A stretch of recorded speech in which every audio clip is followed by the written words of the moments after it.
Okay, Qrixkuor, however you would pronounce their name, have a new EP out, Zoetrope, and it's a single 20, 20 something minute song that constitutes a mini LP.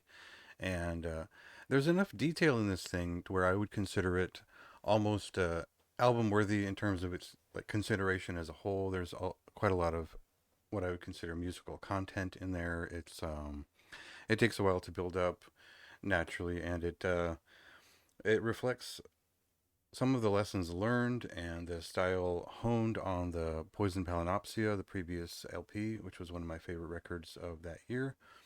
And it adds in a couple of different considerations. Obviously, he had to replace his bassist because, and also this album, it seems like not only did he have to task himself, the main person behind the band, I think he goes by S, a British fellow as far as I know. He tasked himself with learning and playing and adding style on the bass for this album at the last minute, but he also incorporated uh, a full suite, an orchestral suite more or less, with session musicians. I believe he commented that he used no keyboards on the album, so although maybe there are some synthesizers, I'm not sure. It is sort of a symphonic death metal album in a lot of ways, but certainly not the usual bullshit you would be used to. It's not a Septic Flesh record or whatever. So what this means is you definitely get the dissonant black and death metal feeling, but it is grand. It's a lot to take in. I think this one took me a while because uh, considering the previous record, re-listening to that, and then the depth of this, the detail packed in here is much more fine, a little bit more readable in some ways, and a little bit less readable in other ways because there's so much going on, and the mix is slightly different. I think it's from the same folks.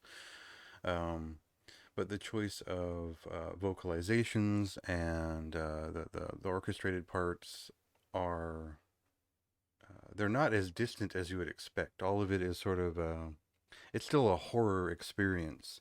I don't mean that in a campy way. I mean in like a sort of violent, psychotic, but also hallucinatory state of mind that comes from most of this artist's work.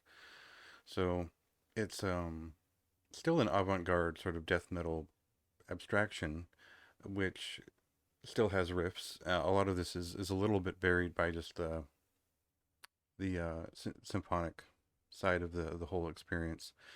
But this lends itself pretty well to repeat listens, and that I don't know that I have, in hindsight, I don't know that I have that much to say about it beyond recommending that you just sit down and listen to it. There's just too much in that one song and that one block that it's sort of impenetrable to sort of cut it apart into pieces like I've tried to here. It does seem to follow a similar format to the previous record where there's kind of two movements within each one single piece, this just being one single piece. So really, I could just recommend this to people who liked Poison Palinopsia and wanted to see how much further they could take it. And actually, it was considerably far how he took this song and made it into a pretty extensive suite.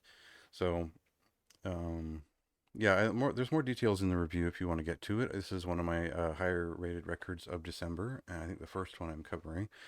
And I think that the artist's work kind of speaks for itself, and it's a very complicated long speech, so really this is for people who want those details, who wants the meaning assigned to it, who want to sit with this record repeated times and sort of get as much as they can out of it and really absorb the sort of essence of what the artist is conveying. So I had a great time with this record. I think that it's a little bit more expressive than some of what Poison Palinopsy was doing, and also a little bit more obscurant, a little more buried in some of its finer points, which were fun for me to explore, but it might not be as directly challenging as some of the previous album was. So There's a lot to grab onto there. Just a generally high recommendation. Read the review for more details. Thanks.